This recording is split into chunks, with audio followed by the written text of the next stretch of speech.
¿Cuál es el límite entre el conocimiento viejo y el nuevo? Aquí hay una pregunta que se relaciona. Decías vos que la palabra cosmicidad la impulsa la jerarquía.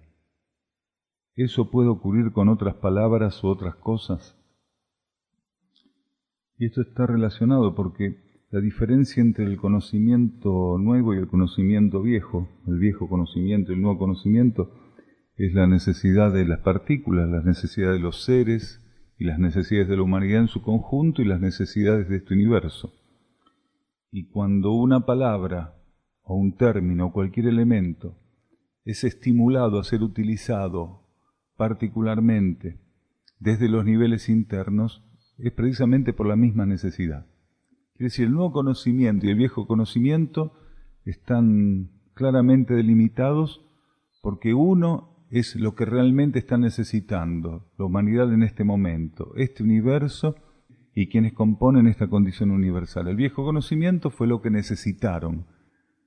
Hay una transición entre el viejo conocimiento y el nuevo conocimiento que está dada particularmente en el desaprovechamiento de la oportunidad de quienes recibieron el viejo conocimiento en aquella etapa que se cerró, pero que hoy están presentes en una transición hacia un ciclo nuevo. Ese nuevo conocimiento forma parte de la característica que lo define, pero ese ciclo nuevo está asignado por una nueva energía, que es asistida por un nuevo conocimiento. Entonces, este término cosmicidad está intentando instalar en la conciencia humana el principio y la relación que el planeta tienen con el cosmos. El miércoles hablamos en estas charlas conjuntas que el ser humano cuando piensa en el cosmos no piensa en el planeta. Y el planeta tiene un principio potentemente activo, sumamente activo, profundamente activo, un principio cósmico profundamente activo. Y que nosotros tenemos que aprender a sintonizar, tenemos que aprender a vivir, a interpretar y a circular como corriente de energía. Ese principio cósmico lo que nos ofrece es un sentido circulatorio, una condición circulatoria, una cualidad circulatoria, una intensidad circulatoria, un patrón vibratorio que podemos entender como un orden circulatorio. Y esa es la cosmicidad que está presente en el planeta. Quiere decir, el planeta continuamente está estimulado a actualizar su energía. Y esa actualización energética está dada precisamente, o se puede definir precisamente a través de este principio de cosmicidad, que es la condición cósmica con que el planeta tiene que responder a su relación cósmica universal. El planeta no puede estar en desintonía, en desequilibrio y con una falta de relación profunda, estable, perfecta, podríamos decir, con la fuente sistémica de la que forma parte y en una espiral más amplio con este sector de la galaxia, del que también forma parte, y el conjunto de sistemas que lo componen en distintos planos, niveles, dimensiones. Entonces, cualquier palabra puede ser en algún momento revitalizada, recargada energéticamente o vibratoriamente, lo cual haría que la cáscara del sonido pudiera sernos familiar o parecer el mismo, pero desde los niveles internos, desde el campo interno de la vida, la condición fuera otra. A partir de que los seres pudieran, expandidos en conciencia, captar la necesidad de la aplicación de ese término de un modo renovado, ese término que podría ser aparentemente usual o común podría pasar a tener otra connotación. ¿Por qué? Porque es desde los niveles internos que las palabras realmente encuentran su basamento, no desde los niveles externos, sino precisamente desde los niveles interiores.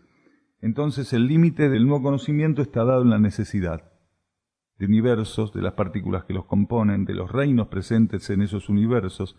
Entonces, en la actualidad estamos recibiendo un anticipo del patrón vibratorio y energético que va a regir de lleno el planeta cuando se agote la transición planetaria, un anticipo regulado, un anticipo adaptado a estas necesidades de transición, donde las partículas todavía no pudieron pasar por el abandono, la purificación y la transmutación de aquella experiencia que vienen arrastrando, que está presente en ellos todavía como un remanente vibratorio y este otro estado de conciencia al cual tienen que encaminarse y que necesita de ellos sintonía, persistencia, entrega, adaptabilidad, la capacidad de flexibilizarse y asumir el orden circulatorio energético que está solicitando y que está ofreciendo.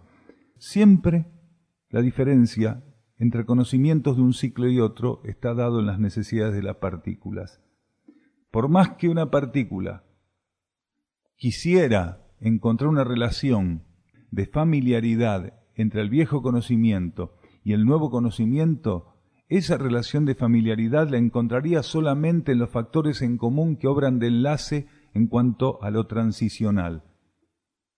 La esencia es la misma, porque está dada en lo que sostienen y ofrecen las leyes internas, pero realmente las más profundas diferencias son absolutamente inéditas y nada tienen que ver entre lo viejo y lo nuevo. Hace mucho que usted y otros canales advierten de estos sucesos tan traumáticos que cada vez serán más fuertes y seguidos. ¿Habrá un cambio en la humanidad a partir de estas innegables evidencias? Un pobre cambio, porque realmente va a ser un pobre cambio.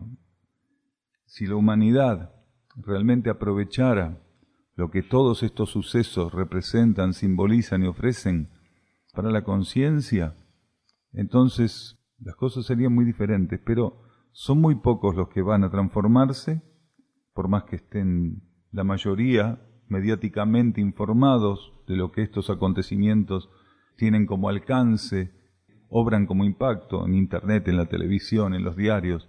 El impacto es bien claro, o por lo menos llegar a tener conocimiento puntual de lo que ocurrió es muy simple, muy fácil, ¿no? Como hace 300 años que era un relato, pasó tal cosa en tal lugar.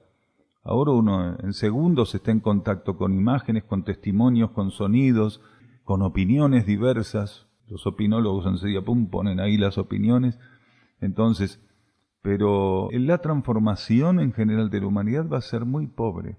Estos acontecimientos que deberían servir, entre otras cosas, para generar un estímulo de atención genuino y que a través de ese estímulo de atención genuino, despierto, activo, se pudieran dar cierto tipo de transformaciones por concientización, la mayoría va a quedar indiferente a esto.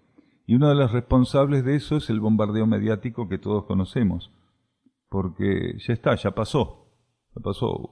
Algunos no terminan de hacer, ¿qué es eso? Que ya viene otra noticia que les está diciendo que larguen otro A y después el otro. Entonces, el bombardeo mediático y terminar pensando que en realidad el sálvese quien pueda cada vez está más válido, hace que las personas no se comprometan mucho, no sea cuestión de que gasten una energía innecesaria en términos emocionales, que la terminan gastando por otro lado de otra manera, pero no aplicándola como una inversión en su propia transformación. Así que cambios pocos, por eso estos acontecimientos van a ser necesariamente cada vez más crudos, más amplios, más universales, hasta que encadenados de un modo homogéneo y simultáneo abran las puertas al ápice de la purificación del planeta. Acá nos preguntan sobre el último libro que está en correcciones, que se llama La Hermandad de la Luz, y que tiene como una especie de subtítulo Versículos de Instrucción Profética. La persona dice que hace poco, que sabe que terminamos de escribir este libro, que contiene profecías. ¿Cómo puede tomar la gente algo así? ¿Cuál es la diferencia entre un adivino y un profeta? Y es fuera de lo común, dice la persona, para estos tiempos que alguien profetice. Y si podemos comentar algo. No es fuera de lo común. Todo aquel que está trabajando con la energía de instrucción, de algún modo, está expresando una variable del patrón profético. Porque hoy la energía de instrucción, continuamente, está ligada a esta cuestión de colocar para la conciencia lo que los futuros acontecimientos planetarios en ciernes van a promover. ¿Cuál va a ser el revestimiento de la purificación? Entonces, hoy todos los seres que están abiertos a reflejar, a sintonizar, a compartir cuando es necesario vía estimulación interna la nueva instrucción, de algún modo, están siendo herramientas de la energía profética. Porque lo que se le está dando a los seres a través del nuevo patrón de instrucción y lo que los seres comparten, estimulados internamente, en relación a ese patrón de instrucción, tiene mucho de profético. Hoy, como otras tantas energías, ciertos aspectos relacionados a la actualidad planetaria y a los sucesos que gradualmente se van a ir desencadenando, son de conocimiento público. En ciertas etapas de la humanidad, el patrón profético estaba regulado de otro modo y la participación de la energía profética estaba bien demarcada en aspectos culturales o en ciclos, etapas y necesidades parciales generalmente. Hoy este patrón profético está insertado en un conocimiento que es global y que está circulando abiertamente. También preguntan acá, ¿cuál es la diferencia entre un adivino y un profeta? El profeta no tiene intención de adivinar nada, no busca técnicas adivinatorias, ni se esfuerza por adivinar, ni promete adivinanza ninguna, ni saber ninguno. El profeta lo único que hace es responder a un estímulo interno y colocarlo. Los seres que pueden servir de herramientas de la energía profética no están buscando adivinar nada, no tienen interés por anticiparse al futuro. Tienen que tener un grado de neutralidad que les permita precisamente servir como herramienta de la energía profética. Quiere decir, poner elementos al alcance de la conciencia humana que obren como estimuladores para que aquellos que necesitaran de esa cuota extra dada por el estímulo lo tuvieran a disposición para su proceso de transformación. La nueva instrucción, como decíamos, tiene mucha energía profética. Si los seres pudieran abrirse a estos patrones presentes en la nueva instrucción, esa energía profética no busca ninguna otra cosa que reduzca la distancia entre esta somnolencia, esta hipnosis, este compromiso, este ensueño tan denso de vivir comprometidos con una realidad que es absolutamente irrelevante, hueca, inestable, y aquel aspecto de la vida planetaria que es realmente lo que tenemos que aprender a observar, atender y asistir. Entonces, la nueva instrucción tiene esta condición continuamente abierta. Algunos seres pueden ser estimulados para reforzar en estos momentos estos patrones proféticos y darles, en el encuadre general, ciertos matices que pueden servir como auxiliares preponderantemente para que algún tipo de concientización pueda ser asistida, pueda ser efectuada. Entonces, hoy no hay menos energía profética que antes, por el contrario, hay más, está menos velada y es mucho más fácil de comprender. Cualquier ser que empiece a trabajar en una observación atenta de la nueva instrucción que circula libremente en el planeta, desde la vertiente que la energía de Sudamérica a través de Mixtlitlán como regencia ofrece, se va a dar cuenta que la energía profética está ahí, está tan abiertamente expuesta que pasa desapercibida por ser tan expuesta, por ser tan abiertamente expuesta. Entonces, este trabajo que a nosotros se nos estimuló a hacer, a partir de un proceso que es relativo a nuestra mónada, que es nuestro linaje monádico, tiene que ver con asistir este trabajo que involucra al grupo y a nuestra conciencia de la energía de instrucción. Asistir cierto proceso que la energía de instrucción está requiriendo a partir de este grupo, a través de algunos canales o componentes que pueden operar como herramientas y de las necesidades de aquellos que van a ser los receptores de ese proceso. Es que Mensajero del Fuego también es un libro que tiene como una de las vertientes que lo sostiene la energía profética. Solamente que no es explícito el término profecía, pero es lo que decíamos, es inherente al carácter monádico de la herramienta que está siendo utilizada por la energía. Eso no puede estar ajeno.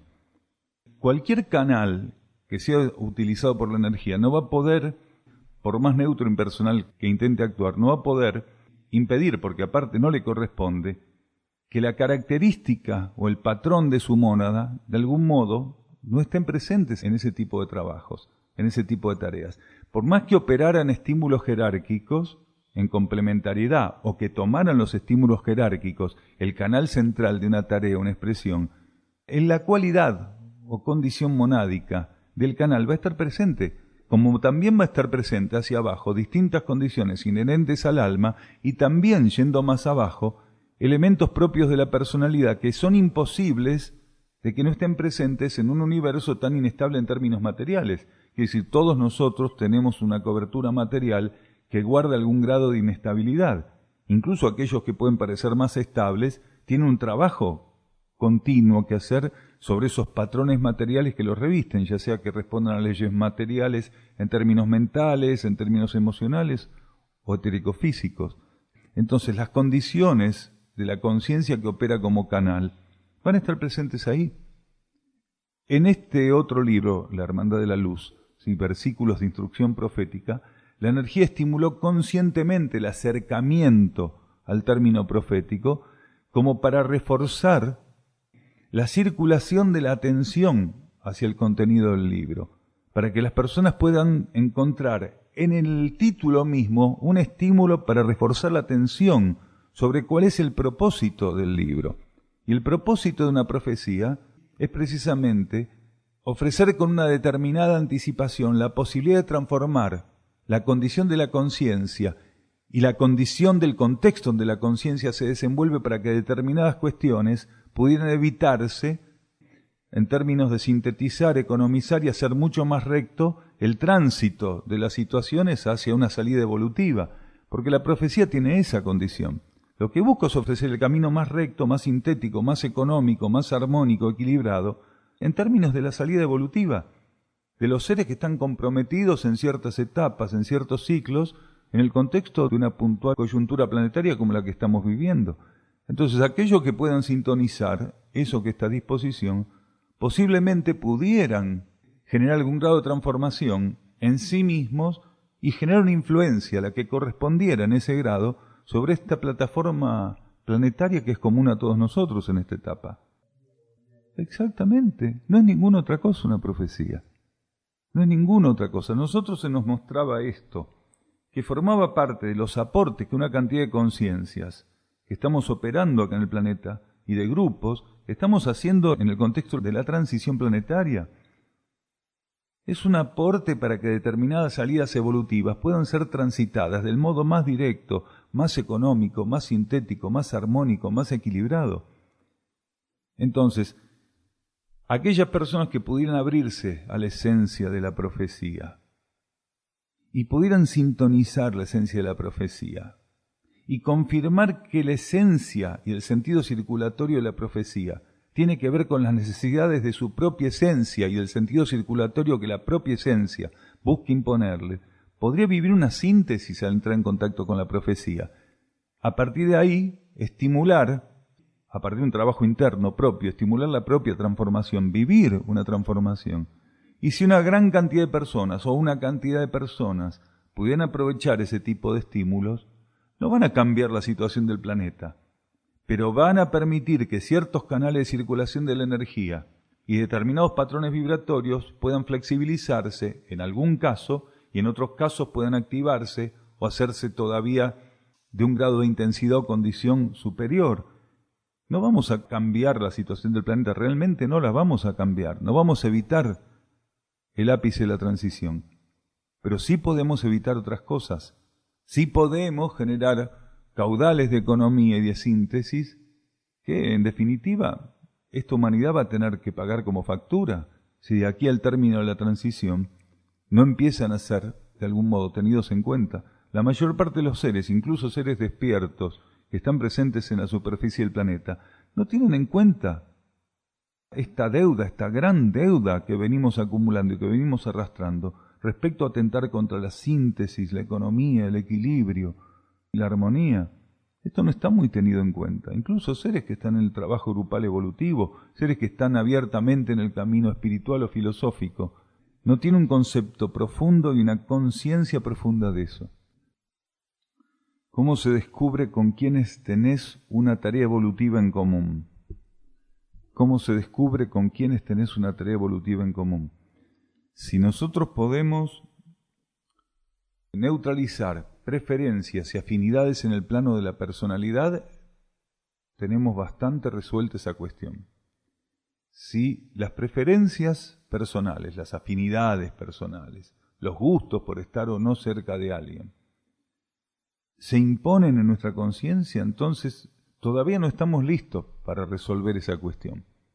Cuando una persona lo que realmente está buscando es concretar lo que internamente le corresponde en términos de relaciones para poder potencializar su conciencia en beneficio de la asistencia al plano evolutivo, entonces ahí sí cambia. Porque el ser no está buscando ver con quién compatibiliza, se lleva mejor, le gustan las mismas películas, los mismos libros, la misma música. Ay, justo, elegimos la misma papa frita, estamos sentados en la misma mesa y nos quedamos agarrados por la papa frita. Somos el uno para el otro. Ese tipo de cosas no son las que precisamente definen si estamos o no para estar trabajando con otra persona o con un grupo de personas. Entonces, si estoy atento para que no sean estas cuestiones de la afinidad en el campo mental, emocional o físico, y sí que me une al otro ser la búsqueda interna y la asistencia a una meta superior, entonces el proceso intuitivo va a encontrar un campo suficientemente despejado para mostrarme con quién tengo esa tarea para hacer. Entonces la intuición va a operar acá si realmente le permitimos que encuentre el camino abierto, porque los seres que todavía están muy comprometidos con las afinidades en términos personales, sociales, culturales, no le están abriendo camino a la intuición. Porque la corriente intuitiva nos puede señalar que nosotros tenemos que hacer un trabajo grupal evolutivo con las últimas personas que elegiríamos desde la afinidad en términos personales, sociales o culturales. Pero ¿cómo no? Yo con esta gente, ¿cómo voy a hacer eso? Si no tengo nada en común. Claro, si no tiene nada en común, si está hablando de cuestiones sociales, deportivas, como decíamos. Entonces, lo primero que el ser tiene que tener es, en su escala de valores, priorizado la asistencia al plan evolutivo. Quiere decir, priorizando eso, lo demás pasa a un orden absolutamente secundario. A él no le importa qué elementos esté revelándole la energía con los cuales tiene que hacer ese trabajo al servicio del planeta. Él lo que está priorizando es la asistencia al plan evolutivo y está abierto para que los elementos, cualquiera sea, estamos hablando de personas y de otro tipo de elementos, sean colocados en su vida, sean revelados, manifestados, mostrados con claridad, para que se pueda producir esa sinergia que se produce, que sabemos que se produce, cuando elementos que tienen una meta en común superior y única, pasan a estar conscientes de que esa meta está presente en el otro y pasan a unificar, en el contexto de ese reconocimiento, lo que serían los propósitos y los esfuerzos para asistir a esa meta. Pero para esto, sin preferencias. Sin preferencias, no porque piensa así, no porque se comporta asado. No es por ahí. Claro, si lo complementario en términos genuinos responde a un arquetipo previsto desde los niveles internos, lo complementario no es lo que nos queda cómodo acá.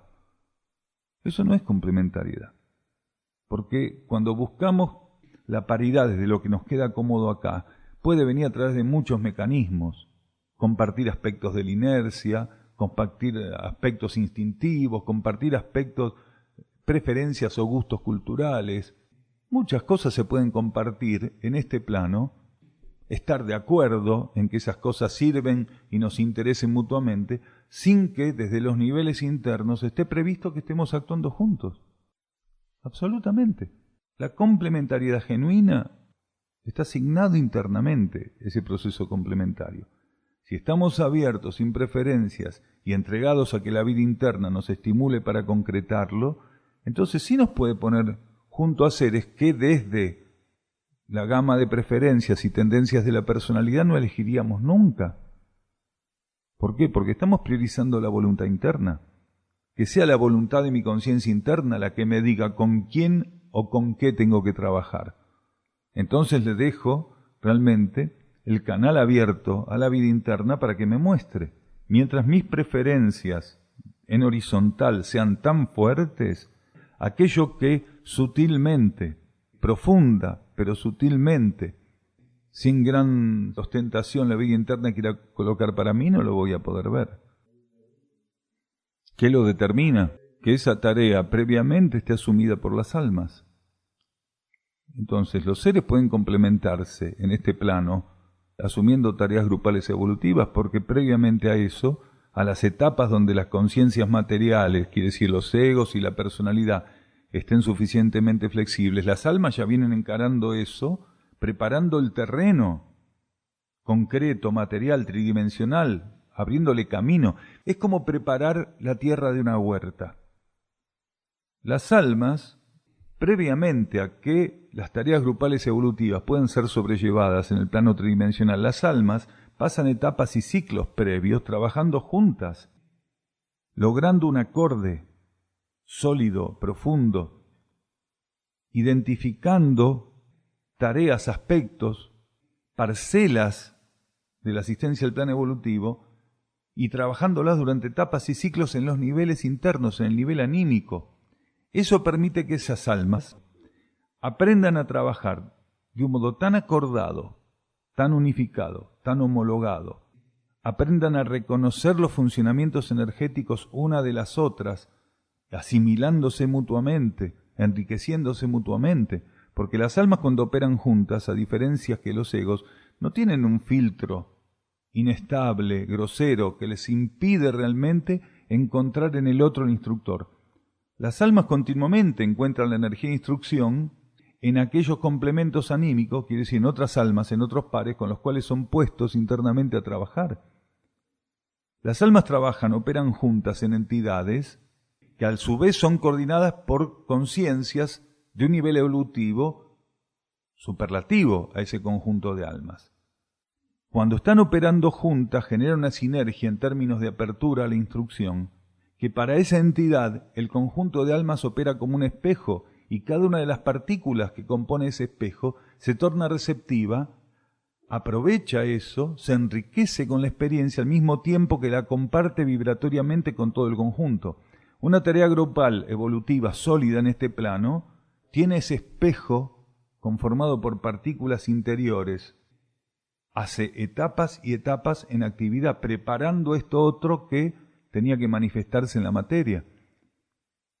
Las almas que forman parte en los niveles internos de la entidad Uxim no se reunieron 10 minutos antes del grupo externo. Quiere decir que las conciencias que externamente los egos pudieran reconocerse y empezar a ensamblarse. Tienen etapas y etapas y etapas trabajando.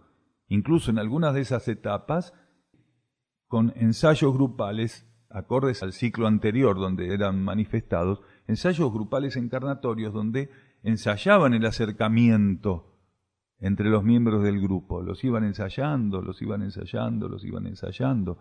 Algunos respondían y llegaban a un grado de comunión y de cohesión bastante interesante. Otros entraban en reacción y cíclicamente se alejaban, reaccionaban muy fuerte y se alejaban. Más de una vez nosotros dimos el ejemplo de un grupo que se instaló muy cercano a nosotros, aquí en el plano físico, en el Valle de Erx, cuyos componentes en ciertas etapas formaban parte de un grupo matriz más amplio, pero fueron los que más reaccionaban y solían no tener la capacidad de persistir, transformarse y proseguir con la tarea conjunta. Y cada tanto explotaban y se iban, pegaban el portazo. Y eso lo hicieron durante varios ciclos de preparación. Y ahora lo hicieron de vuelta. ¿Entiende? Quiere decir, son fieles a sus fallas.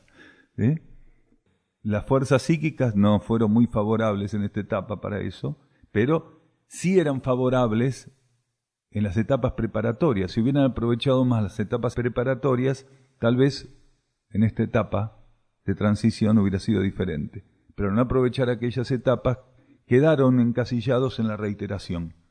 Entonces muchas de las oportunidades de poder servir y alinearse a un patrón del cual formaban parte subjetivamente en el campo concreto, no les fue posible. Es preciso lo que decís, pero eso ocurre cuando quienes están en ese contexto tienen intención de transformar la relación y sublimarla. Podría ser que no, y que como tantos grupos o conjuntos de personas se disuelvan por no poder saldar esas diferencias. O se fraccionen en subgrupos que cada vez que se fraccionan tienen menor alcance en términos evolutivos. ¿Por qué? Cuando un grupo internamente responde a un patrón de planificación arquetípico, el potencial de ese grupo, para ser alcanzado genuinamente, cuenta con que todos los componentes se ensamblen y generen la sinergia. Cada vez que se genera una subdivisión, hay un patrón cualitativo que no se va a expresar en la intensidad correspondiente porque falta la complementación de los otros. Cada vez que un subgrupo se va formando, quiere decir que un grupo se va fragmentando, se va dividiendo, hay aspectos cualitativos que no va a poder experimentar. Y no porque se trate de lo cuantitativo poder experimentarlos, pero sí del patrón cualitativo que cada individuo está aportando a la generalidad. Si usted tiene una tarea grupal evolutiva, que en términos interiores, espirituales, está prevista para 5 o 6 millones de almas, supongamos, o para 500.000 almas, para cualquier número. Sin embargo, se subdividen en grupos externamente, sin poder reflejar la unidad de ese conjunto interior, aspectos de la cualidad del trabajo que tendrían que reflejar del campo anímico en el campo material, va a ser imposible. Porque muchos de los linajes y de los rayos que van a estar comprometidos y de las coyunturas que tendrían que recibir la alimentación de esos condicionamientos o esos aportes de rayos y linajes, no van a estar presentes con la intensidad o condición necesaria. Aparte, como para decirlo simbólicamente, como ocurre en la cocina, no se puede poner medio kilo de orégano en 2 kilos de arroz. Y en ciertos grupos hay elementos que son como ese tipo de aporte, para un toque, no puede haber más. ¿Por qué? Porque no hay. Cuanto los componentes internos tienen una cierta condición evolutiva, forman parte simbólicamente de esto que decimos varias veces, de una pirámide. Cuando el patrón evolutivo es más generalizado y común, nos encontramos con números más amplios de conciencias que lo comparten. A medida que nosotros vamos subiendo en la pirámide, conciencias que tengan ciertas características o cualidades, las vamos a encontrar en menor número. Entonces, cuando un grupo que internamente como arquetipo tenía previsto trabajar con una determinada cantidad de personas, hay ciertos componentes o cierta condición o cualidad de los componentes que no va a poder estar presente en todos los grupos. Supongamos que de esos componentes habría para 1 o 2 grupos y se fragmentan en 20. Quiere decir que esa condición o cualidad que tenía que estar presente en la punta del iceberg para todo el conjunto va a estar ausente en la mayoría. Esos grupos están condenados a disolverse. ¿Por qué? Porque le va a faltar el nexo con ciertos aspectos propios de los niveles internos o de las leyes internas que no van a encontrar el canal para manifestarse. Seguramente alguno de esos canales va a quedar arraigado en los grupos que se mantengan más cercanos al patrón arquetípico manifestar, y el resto va a empezar a naufragar. Van a ser los fragmentos de iceberg que se van a disolver primero, ¿se entiende?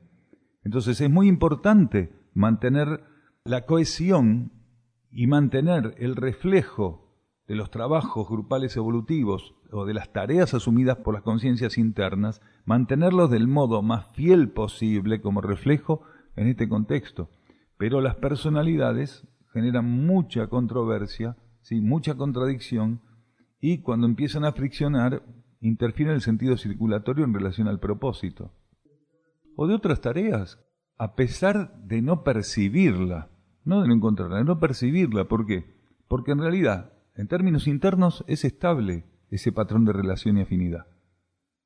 El ser no la puede percibir, pero si intuitivamente recibe la indicación de que es ahí y que por ahí tiene que ser, ya no le importa no verla, no encontrarla, porque es consciente de que el patrón intuitivo le señaló que es ahí. En algún momento podría ser que él llegue a tener conciencia de que aquello que en los niveles internos es estable y no puede ser fragmentado o fraccionado, pase a ser una realidad también presente y aceptada por su conciencia, percibida de un modo activo en su conciencia. Por eso la obediencia interna es muy importante. No esperar tener un sentido de comodidad, de agrado, de satisfacción, que lo confundamos con la confirmación de que internamente tal cosa es cierta. Los acontecimientos, la verdad y la realidad interior no se confirman por satisfacción, o no se confirman por estar conformes, o porque nos haga sentir bien. Se confirman por medio de otros mecanismos y otras condiciones que la conciencia tiene que aprender a instalar como prioritarias en términos de señalización de lo que tiene que hacer. Mientras nosotros sigamos dándole prioridad a que algo nos agrade, nos satisfaga, para que eso sea la confirmación de la realidad interna, y la fuerza disuasiva, la fuerza involutiva, la fuerza psíquica se van a hacer una panzada con nosotros realmente. Acá nos preguntan, ¿cuándo tenemos la oportunidad de ser más conscientes? ¿Qué parece, como dicen los cordobeses? ¿Qué parece? ¿Cuándo tenemos la oportunidad de ser más conscientes? Vamos a colocarlo para el grupo esto. O sea, nosotros tenemos un nivel de conciencia. De repente tenemos la oportunidad de ser más conscientes. ¿Por qué será eso? En ciertas etapas también, pero antes de que despierte la mónada también hay etapas de expansión de la conciencia. Y después de que despertó también la sigue habiendo. Entonces no es excluyente. Un ser no es consciente solo en el despertar monádico, que si no cambia su nivel de conciencia en el despertar monádico. Sí vive en el despertar monádico una expansión. Entonces, nosotros estamos, precisamente esa es la palabra clave para empezar a entenderlo, ¿no? Porque todo lo que dijeron está bien, porque hace a la situación. Todo lo que dijeron, no unas cosas sí, otras no, todas. Pero el término expansión forma parte de la clave para entenderlo. Esto de cuándo estamos listos para que se amplíe nuestra conciencia, para ser más conscientes. Porque, a ver, hay una ley que dice, ahora sí vas a ser más consciente, hasta ahora no, ahora sí, vas a pegar un salto. La pregunta es, para todos, de repente hay una ley que dice, ahora sí vas a ser más consciente, cambia el estado de conciencia. ¿Es así? No. No. Pero sí hay leyes que nos dan cosas para trabajar. Entonces, ¿cuándo estoy listo para ser más consciente? En un universo bajo leyes de expansión. Para expandirme, para ser más consciente. Cuando hice todo lo que tenía que hacer con el estímulo que me dio la energía.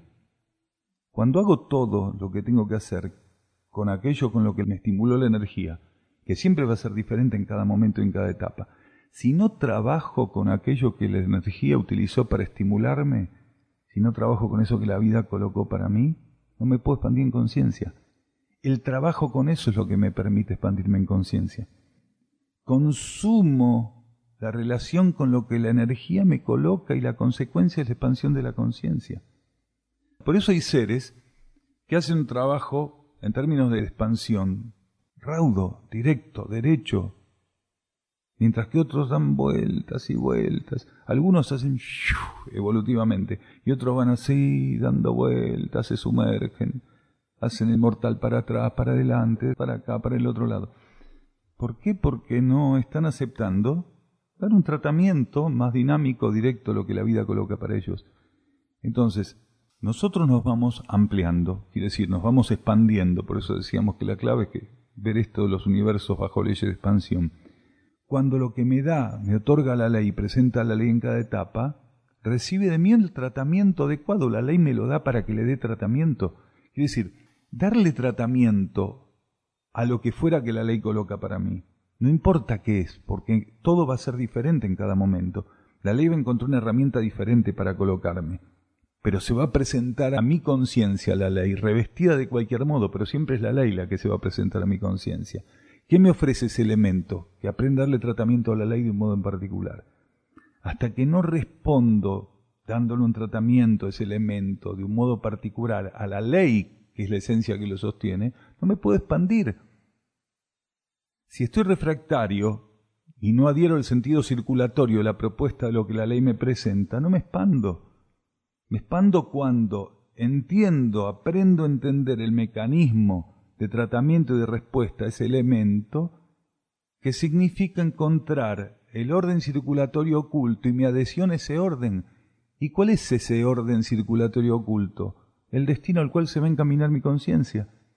El elemento me revela un orden circulatorio para que mi conciencia adhiera a ese orden circulatorio, que me está señalando lo que sigue, es como el dedo que señala la luna. Tengo que aprender a entender qué es el dedo. Supongamos que no es un dedo, es otro elemento. Pero yo tengo que aprender que este elemento me está dando un orden circulatorio, me está señalando algo. Claro, nosotros culturalmente sabemos que esto significa hacia allá. ¿Y si faltara esto y tenemos que aprender que esto también significa hacia allá? Entonces la conciencia tiene que aprender a percibir qué es aquello que le está presentando la energía a la vida. Tiene que aprender a abrir eso, a encontrar el sentido oculto de aquello que la vida le está dando, resolver la relación con eso, y cuando lo resolvió, no puede evitar expandirse. Cuando se expande, la vida le va a colocar nuevamente coyunturas, elementos, la combinación de distintos patrones vibratorios, lo va a volver a colocar ahí, de un modo diferente, inédito. Y él tiene que aprender también a ver de qué se trata eso. Entonces, la expansión de la conciencia se da cuando todo nuestro sistema de respuestas, dentro del marco previsto por la ley interna, como alcance en términos de respuesta, se consuma. Y automáticamente la resultante es la expansión. Es eso nada más. En realidad, simbólicamente dicho, es así. Pero no llega a ser así porque no hay un sentido de premiación por parte de la vida interna que te habilita a expandirte, y en realidad solo en ciertas etapas el que lo vive como un premio. Pero a partir de una cierta etapa, la conciencia externa refleja aquella neutralidad que no lo ofrece como premio, la refleja también como parte del aprendizaje. Hay una etapa donde el ser deja de vivirlo como un premio.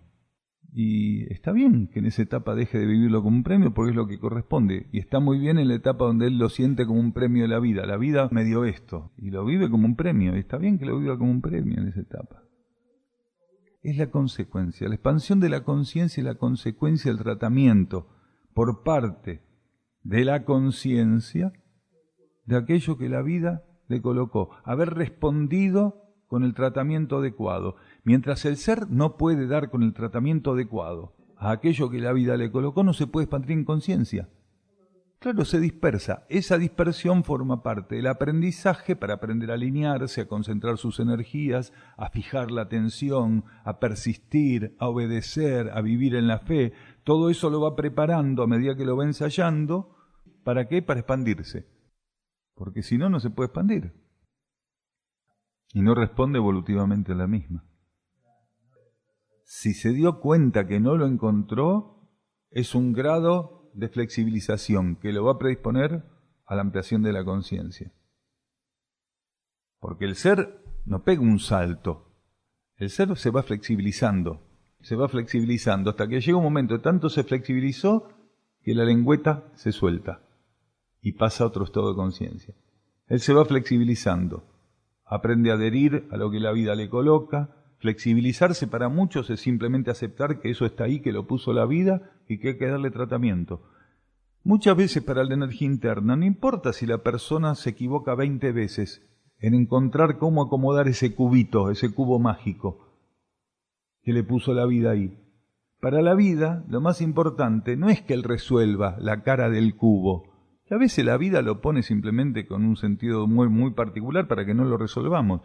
Lo que más le interesa a las leyes internas es cuál es nuestra actitud mientras no lo podemos resolver.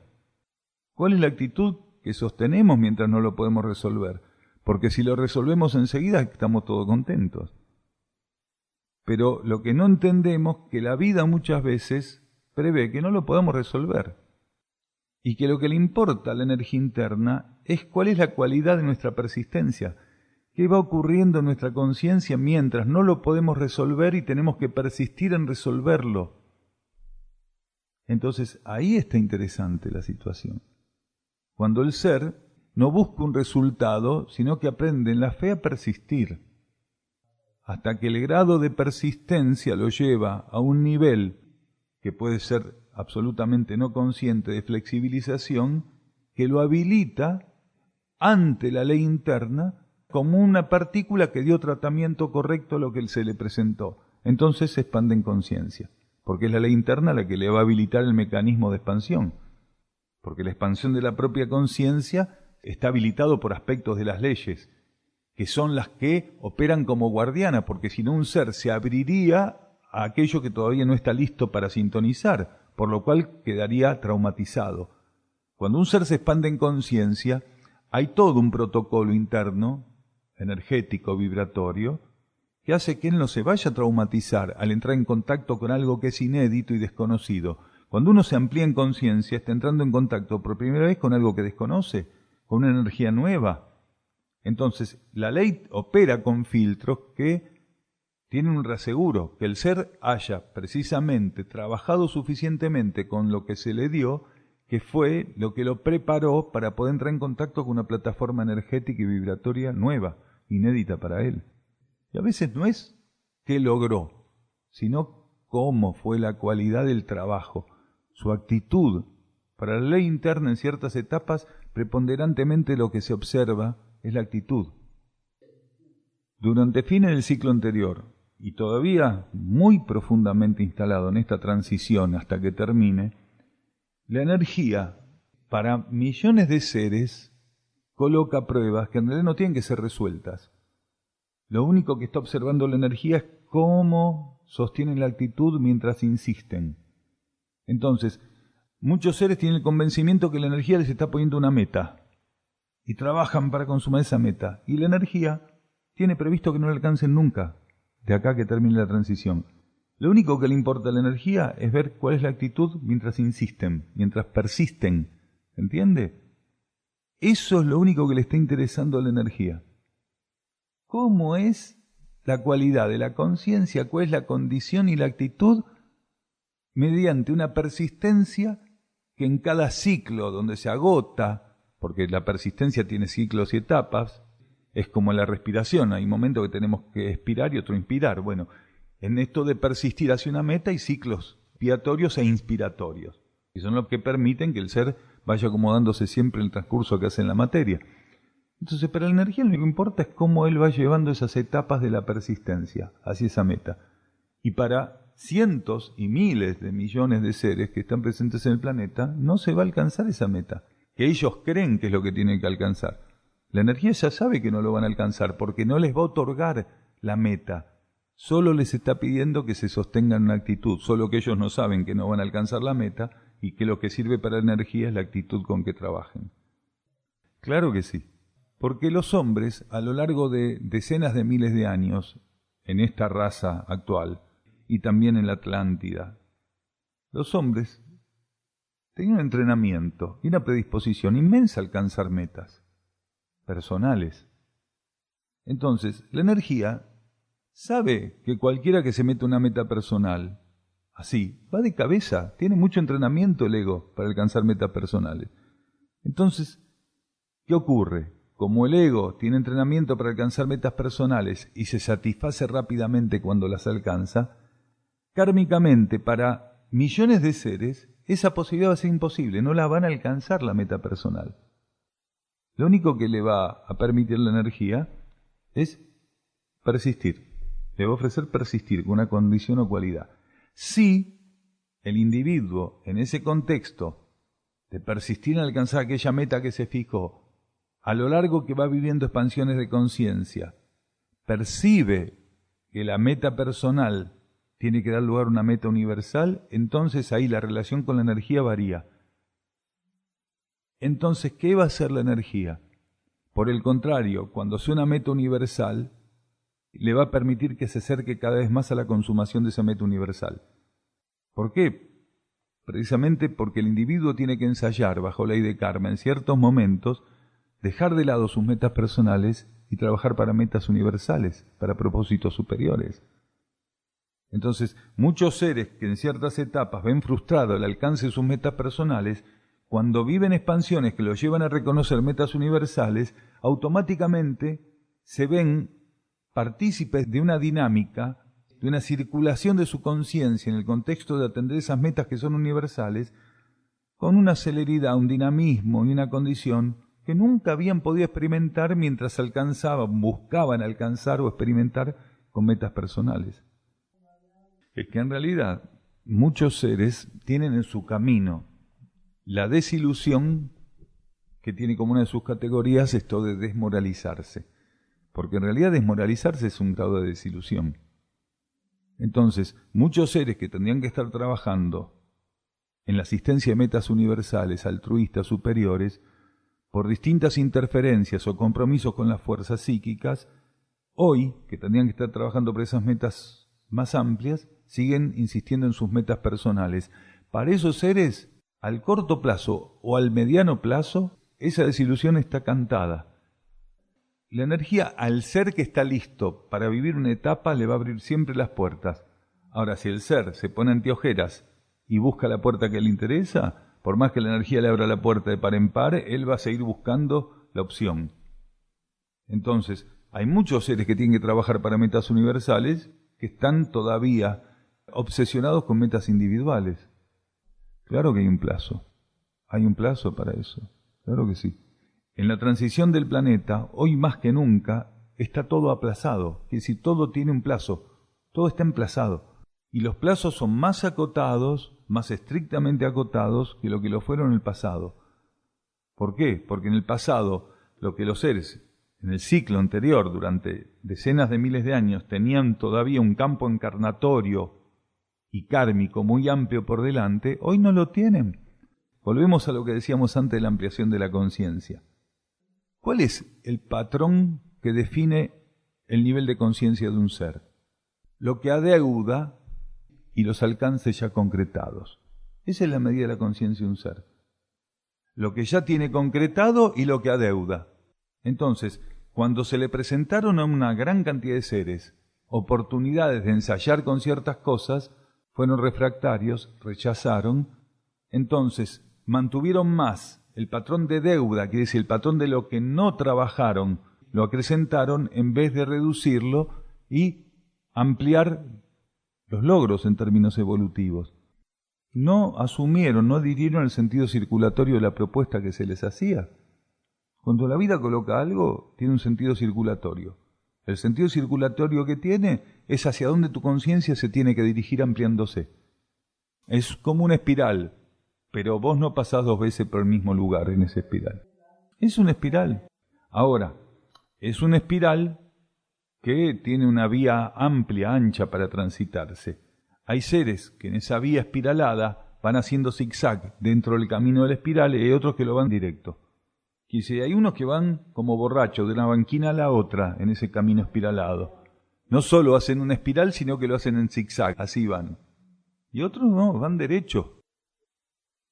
Acá preguntan si la intuición es una cualidad de la mente. La mente forma parte del mecanismo para que se exprese la intuición, pero no es una cualidad de la mente. Aunque la mente tiene que tener una cualidad o condición para que la intuición opere a través del campo mental. Entonces, no es una cualidad de la mente, pero necesita la mente con un grado de receptividad, un grado de elevación, un grado de estabilidad, de permeabilidad, de flexibilidad. Porque si la sustancia mental no está lo suficientemente flexible, hay una gran cantidad de componentes presentes en el estímulo intuitivo que traumatizarían el campo mental. La sustancia mental tiene que llegar a un grado de flexibilidad y de luminosidad que esté a la altura de lo que propone la intuición. ¿Por qué? Porque lo que propone la intuición tiene una cualidad que es supramental.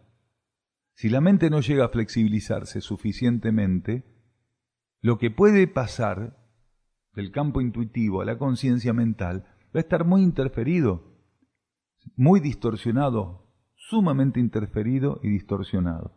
Entonces, la intuición es la herramienta que utiliza la conciencia interna para transferir estímulos, adaptar estímulos propios de las leyes internas y de la esencia interna, adaptarlos para que puedan ser reconocidos en la conciencia tridimensional a través de la receptividad del campo mental. Pero si el campo mental es rígido, es opaco, vibra bajo, comprometido con el centro emocional, es inestable, tiene procesos de obsesión, de obsesividad, hay mucho ruido, quiere decir, la continuidad o la compulsividad de pensamientos es continua, entonces el estímulo intuitivo no va a pasar por ahí. Necesita un grado de alineación, de flexibilidad, de permeabilidad. Si no está presente eso, no. Entonces la mente no es precisamente eso, sino una herramienta que tiene que estar predispuesta a las energías interiores, a la vida supramental. Cuando tiene un grado de cualidad determinado, cuando tiene una cualidad en grado determinado, entonces sí la mente pasa a ser una herramienta del campo intuitivo. Acá nos preguntan qué es lo que domina a los pensamientos. En cada etapa es diferente. En ciertas etapas el pensamiento es dominado e influenciado por las fuerzas psíquicas. Y a medida que esas etapas se van trascendiendo, gradualmente la energía interna, la esencia interna, la vida interna, nuestro interno, empieza a tener la capacidad de influenciar más el campo mental del que hablábamos recién y estar presente suficientemente como energía en los pensamientos. Entonces, la influencia, dominio o regulación de los pensamientos está dado hacia dónde el pensamiento se orienta. Cuando el pensamiento se orienta hacia metas personales y se identifica en horizontal con los juegos de fuerza de la materia, está influenciado y dominado por eso. Y el acto de pensar es precisamente esta cuestión de reacción de la mente ante la realidad tridimensional, excluyendo la actividad interna en esa reacción. Quiere decir, la actividad interna está ausente. Entonces, pensar es simplemente el grado de reacción que tiene la mente ante la realidad tridimensional, su identificación con los problemas, su identificación con los ideales, su identificación con lo que cree que es la realidad, la verdad y lo que hace falta.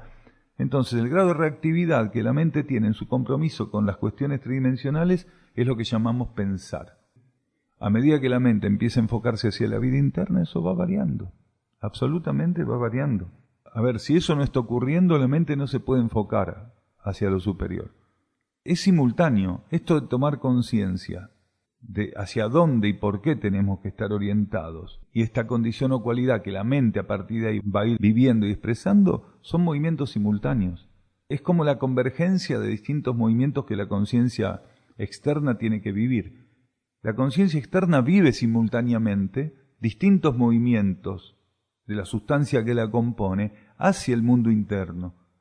Según la condición y cualidad de cada uno y la trayectoria evolutiva, esos componentes en volumen, en combinación, en respuesta, en reactividad, van a ir variando, pero no es que ocurra una sola cosa en nuestra conciencia.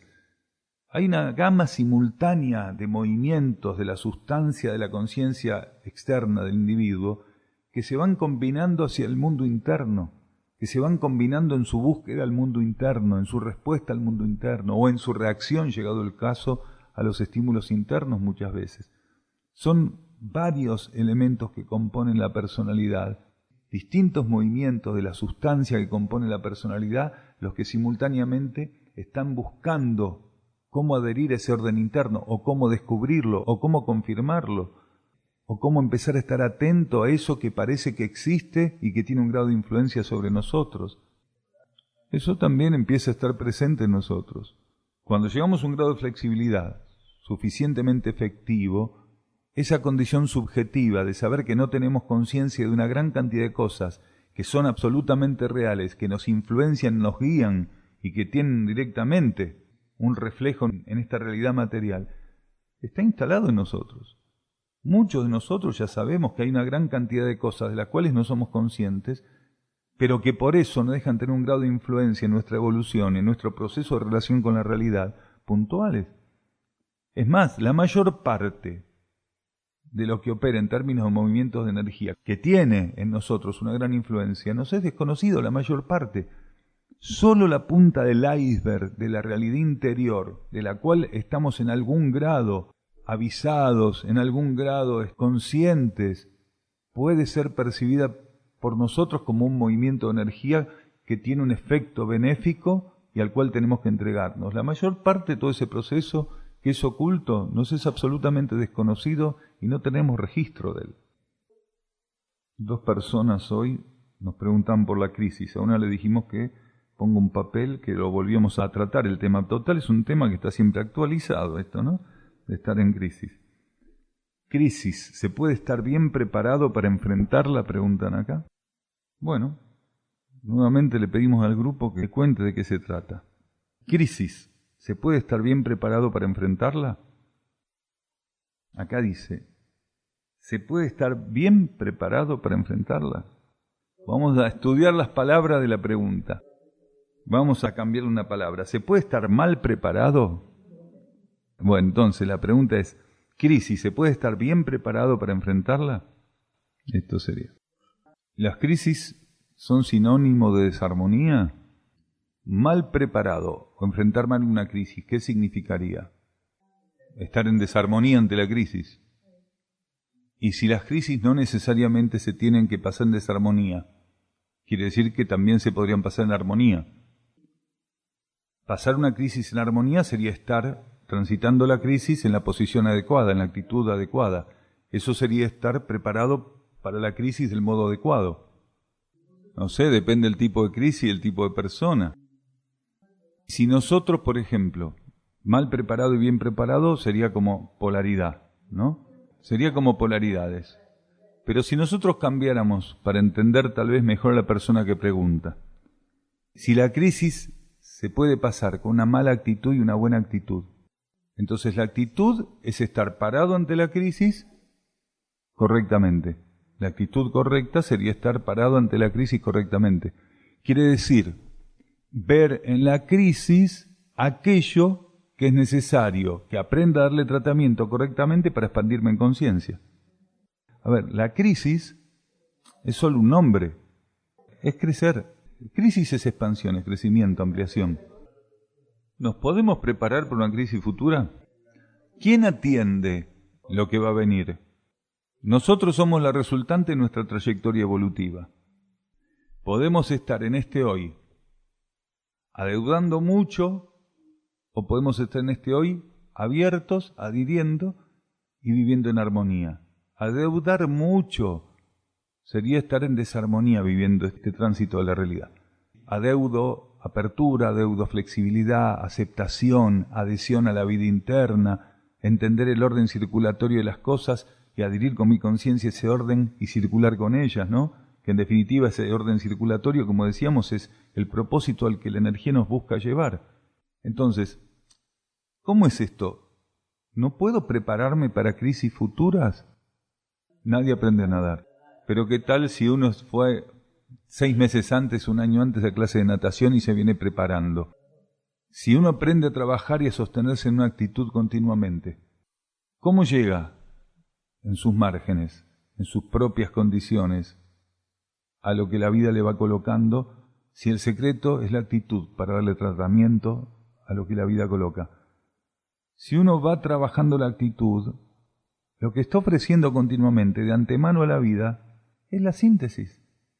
No importa qué va a venir, ninguno de nosotros tiene que ser adivino. Alguien preguntaba cuál es la diferencia entre un adivino y un profeta. El adivino intenta saber qué va a pasar, el profeta no le interesa. Y acá es lo mismo, uno no tendría que intentar sostener una actitud especulativamente por lo que va a venir. Tiene que sostener una actitud porque es la única forma de vivir el presente. No tiene que estar especulando que eso le va a hacer bien para las futuras crisis. Él tiene que darle a este presente el tratamiento correcto, la actitud correcta. Y cuando llegue el momento donde cíclicamente se va a reconocer en un proceso de romper las viejas pieles, las viejas cáscaras, para que su conciencia pueda emerger de lo que es hacia lo que no es y desplazarse, entonces esa actitud cultivada va a ser precisamente la herramienta con la que él va a poder estar presente, porque él ya tiene una práctica del sostenimiento de la actitud y la va a aplicar en ese momento. Si la persona va a intentar aprender de qué se trata sostener una actitud, cuando se está rasgando y se está realmente partiendo al medio para crecer, se le hace más difícil, muy difícil. Cuando se está hundiendo el Titanic, nadie va a buscar un profesor de natación para ver cómo se nada, porque no llega, se muere, se ahoga. Entonces, esto es así. Uno puede prepararse para futuras crisis, pero ¿cómo se prepara para futuras crisis? Dando el tratamiento correcto a la realidad momento a momento. Lo que nosotros llamamos crisis en realidad es continuo, solamente que las crisis también tienen contrapartes superiores e inferiores. Hay aspectos del crecimiento que no se viven traumáticamente y otros aspectos, como estamos en universos que son polares, hay que vivirlos en la contraparte polar. Es decir, uno puede vivir con mayor traumatismo ciertos aspectos del crecimiento, mientras que determinados aspectos los vive incluso contento, porque también forma parte del aprendizaje kármico de la conciencia, que cierto crecimiento no imponga una percepción traumática del tránsito de aquello. Entonces, la crisis es continua, nada más que cuando la tomamos en la contraparte superior, no se figura para la conciencia, no es percibida como traumática, pero sí es percibida como traumática en sus aspectos inferiores, que cuando en ese momento, en el polo inferior, la crisis es donde se asemeja a una lechuga que le están arrancando de raíz. ¡Oh, me están arrancando! ¿Sí? Pero si no, no va a parar a la mesa, ¿entiende? Si no, el protocolo evolutivo que necesita esa lechuga para seguir no se puede concretar.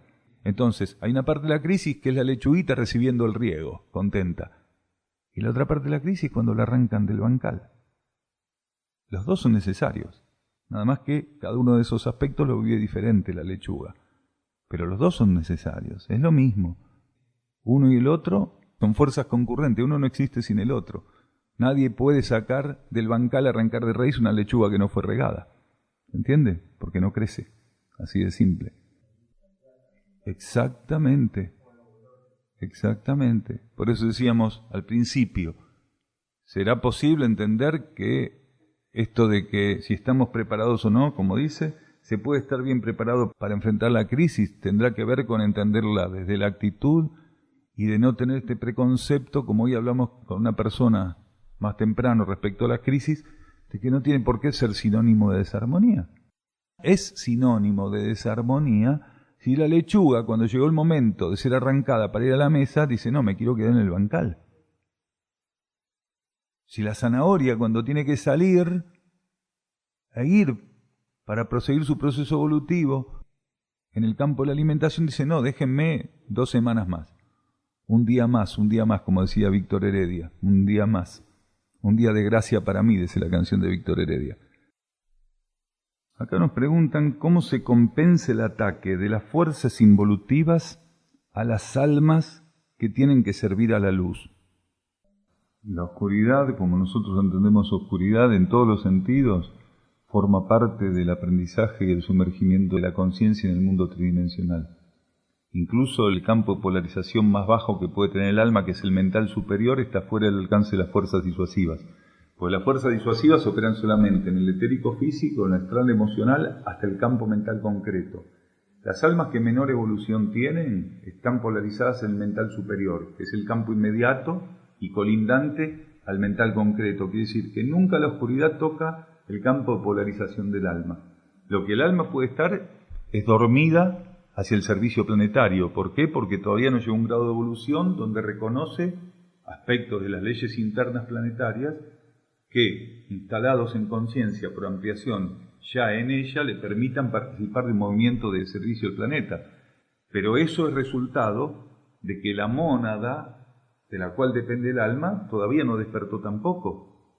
Es decir, alma y mónada están dormidas todavía en esa etapa, pero en realidad ninguna mónada, ninguna alma sirven a la oscuridad. Lo que sí ocurre es que todavía no trabajan para la luz, porque no pueden asumir aspectos del servicio al planeta que son propios de las almas que ya tienen conciencia de la situación planetaria.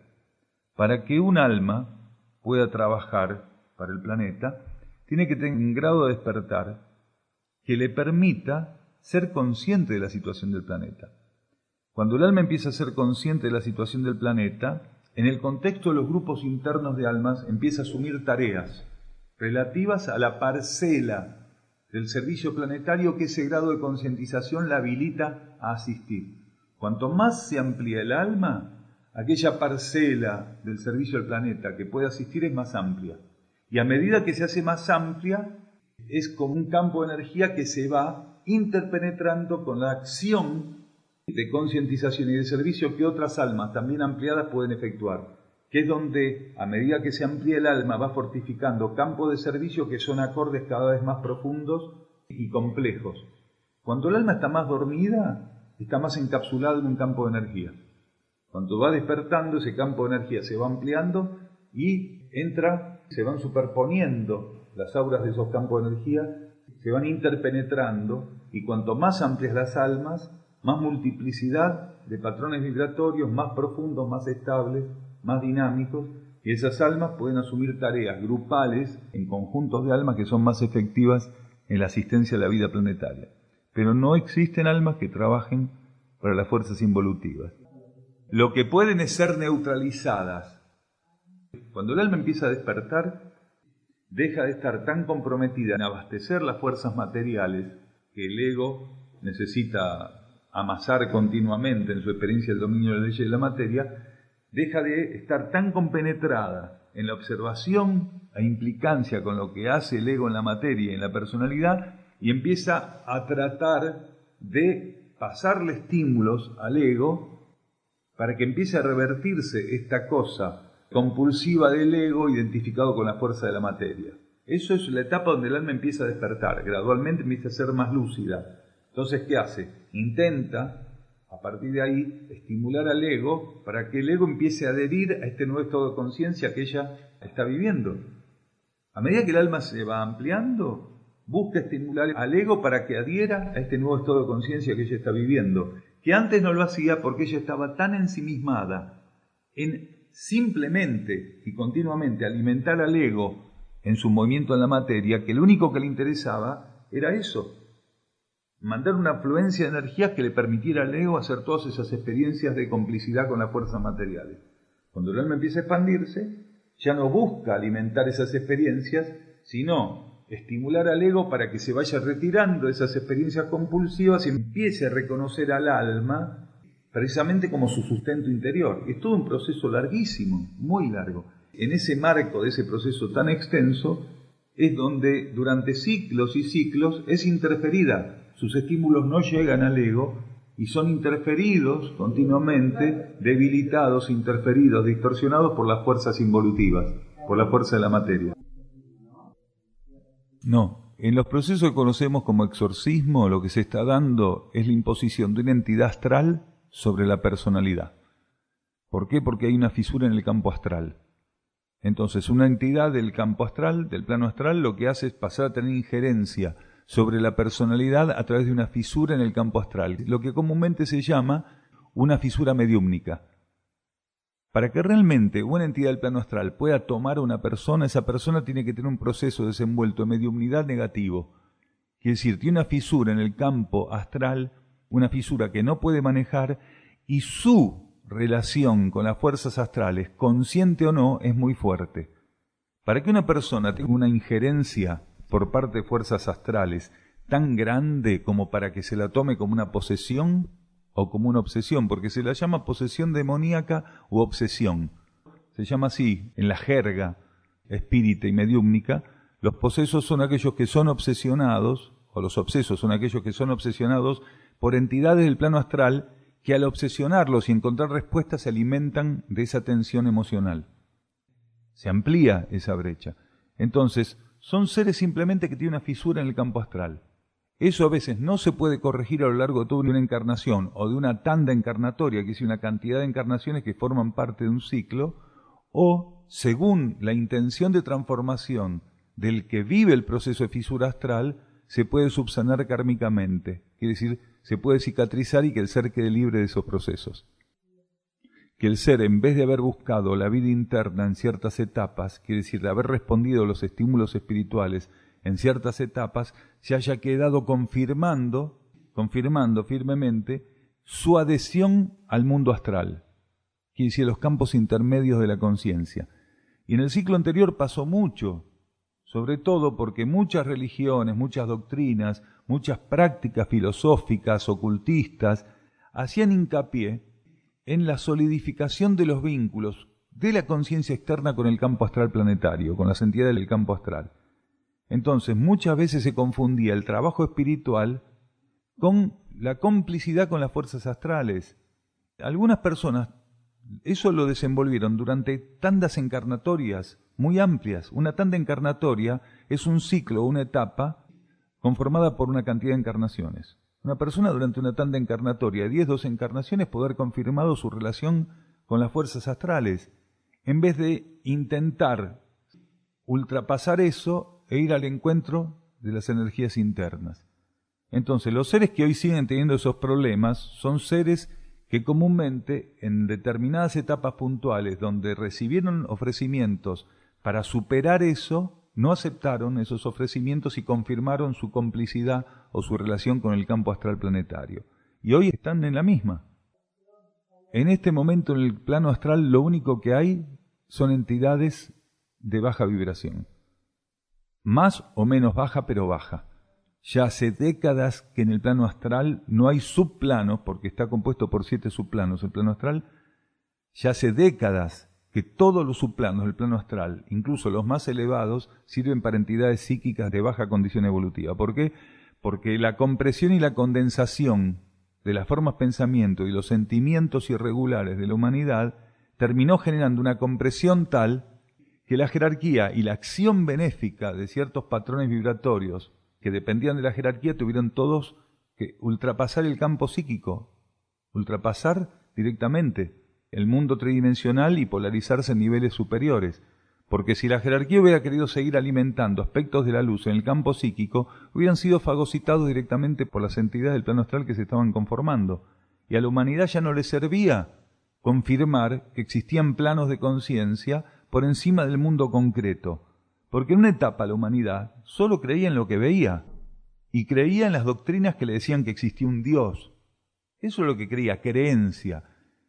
¿Qué permitió el descubrimiento de la existencia de planos intermedios como el plano mental y el plano astral planetario? Entrar racionalmente en resonancia con realidades subjetivas que ultrapasaban lo concreto.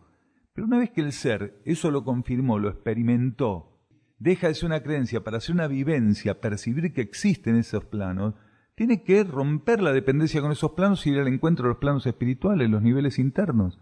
Bueno, muchísimas personas recibieron ese estímulo para romper esa etapa con los planos intermedios, con lo subjetivo por encima de lo concreto, y se quedaron apegados a eso porque les resultaba familiar y sobre todo porque las entidades del plano astral hacen algo que no hacen las jerarquías y las energías de los niveles internos, que es darte los chupetines que vos esperás.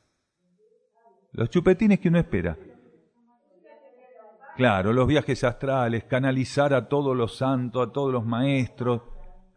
Exacto, la satisfacción de la plenitud de ser nutrido por esa energía tan densa es como una droga, no es diferente a una droga concreta química.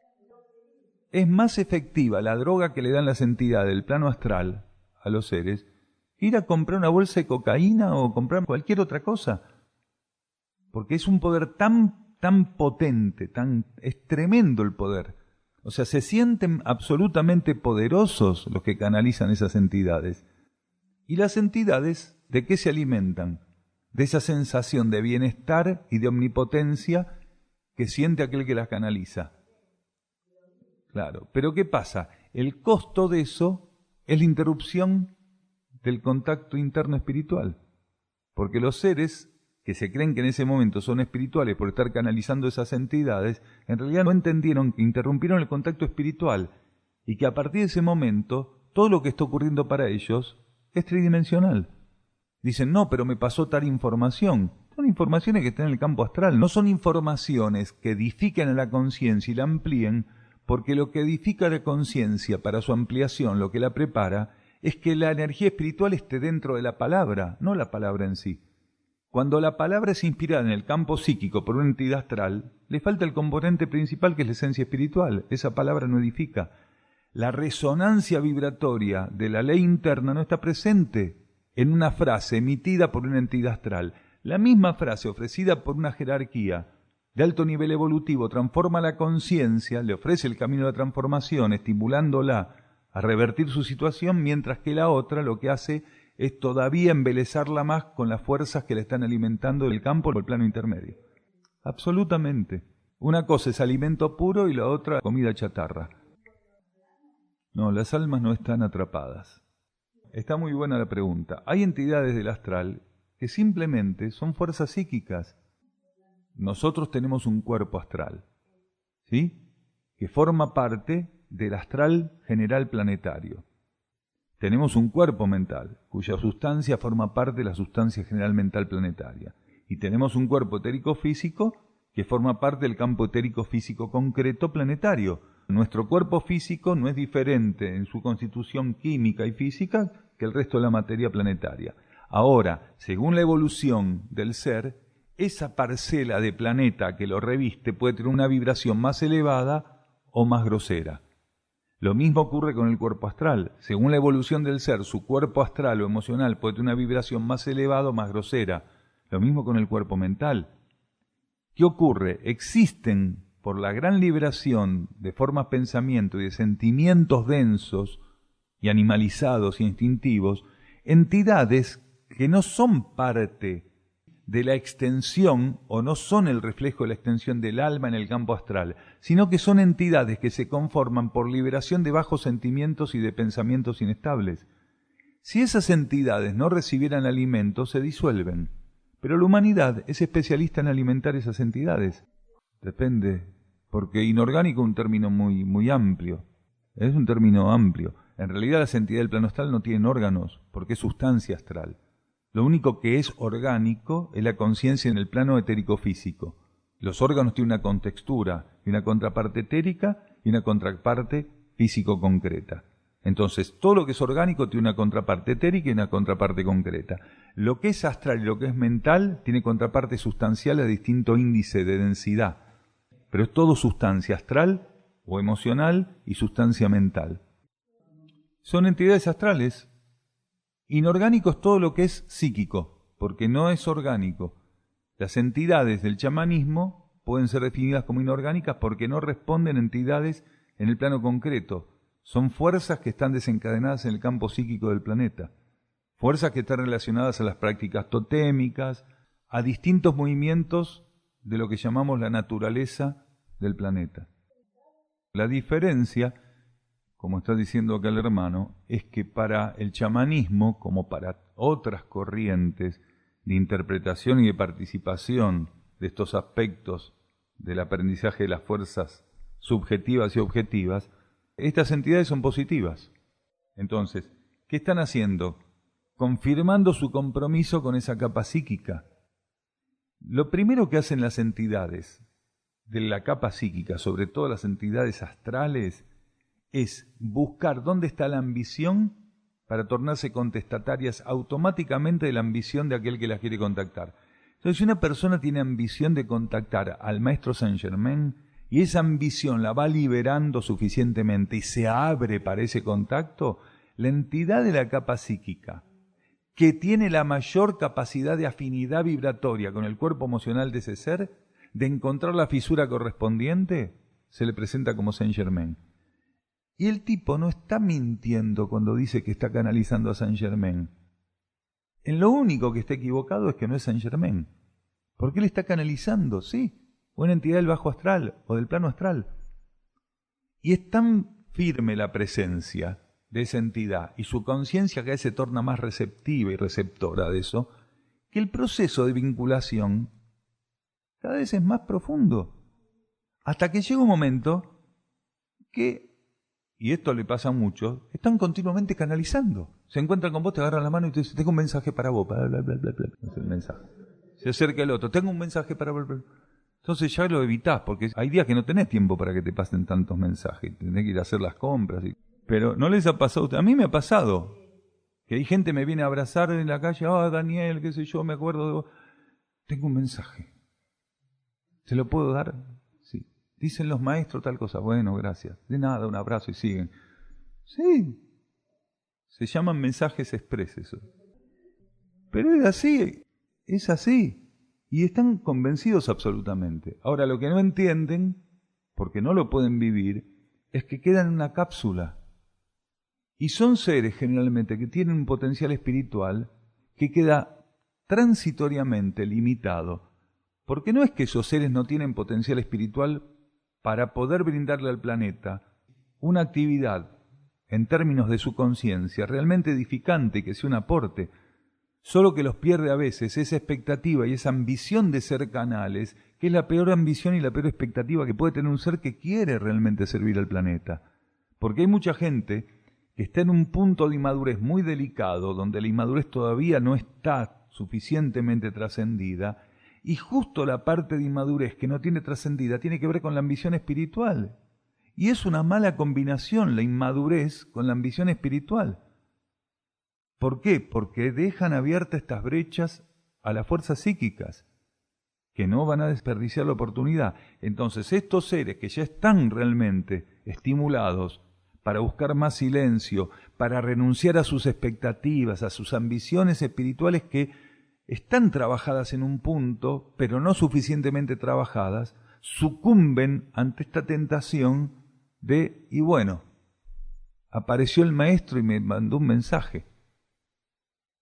Y si no se dan cuenta, por autoconocimiento y autoobservación, que eso que están sintiendo tan fuertemente en el cuerpo emocional no es la presencia de fuerzas espirituales, o de energías espirituales, mejor dicho, si todavía están ensimismados y embelesados con las sensaciones y las emociones que los mensajes superiores le dan a ellos, cada vez van a estar más comprometidos con esa condición baja de la energía.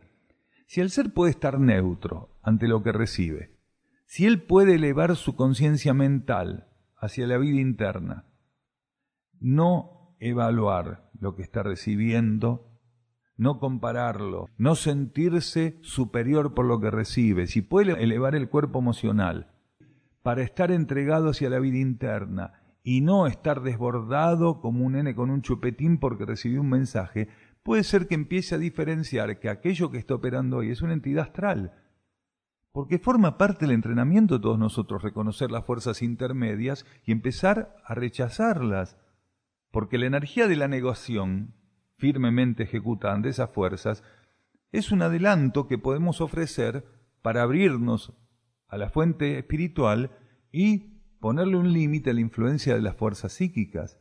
Pero hay que tener la fortaleza, ¿sí?, de decirle no a algo tan tentador como es esa sensación que sienten los médiums, o quienes, aunque no se llamen médiums a sí mismos, se definen como médiums, lo que están viviendo es un proceso mediúmnico.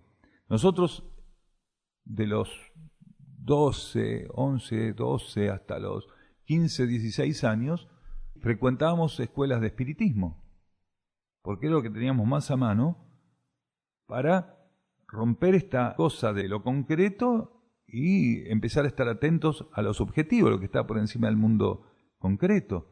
Y participamos de cientos de reuniones mediúmnicas, de canalizaciones mediúmnicas, e incluso estuvimos en sesiones mediúmnicas donde había médium de efecto físico, cambiaban los rasgos, el grosor del pecho, de la cara, movimientos de elementos, o sea, todo eso existe, pero no quiere decir que sea espiritual realmente, no es nada espiritual. Cuando la experiencia que nuestra conciencia tenía que hacer ante eso fue hecha, nos fuimos, nos retiramos, a pesar de que nos decían, no, ¿cómo te vas a ir? Si ya hace varios años que estás, que sos del grupo juvenil, vas a ser un gran medium, me decía una de las mejores medium que había ahí. Vos estás asignado para ser un gran medium. Más motivo para irme tuve. Claro, pero el Creador coloca en el tablero elementos que sirven para tu entrenamiento. Si vos confundís la función de esos elementos, también la comida te la pone el Creador, pero si vos comés mucho te tornás un obeso y después tenés distinto tipo de consecuencias propias de la obesidad. Si sos anoréxico y no querés comer lo que corresponde, lo otro, que es lo mismo. Entonces, cuando vos no entendés para qué están los elementos, si vas al gimnasio y querés levantar 2000 kilos, te vas a herniar. O se te van a caer las pesas encima, te van a matar. Hay gente que va por tratamiento médico, fortalecer músculos, hacer, bueno, lo que fuera, entonces entiende que te agarra una barra olímpica, ponerle 5 kilos de cada lado, hacer 25 repeticiones, no se hernia. Pero el que quiere agarrar dice, cárgame 300 de cada lado, después tiene las consecuencias lógicas. Uno tiene que entender la relación con los elementos. No hay nada que esté fuera de la creación, pero lo que no entendemos es por qué la creación nos coloca eso, como las crisis, las coloca el Creador, pero también nos dice, ¿con qué actitud usted puede estar ante esto? Entonces, las dos actitudes te las permite el Creador. La crisis te la da el Creador. Pero el que tiene que saber qué corresponde para la crisis, en términos de práctica, sostenimiento, aplicación, somos nosotros. Muchas gracias.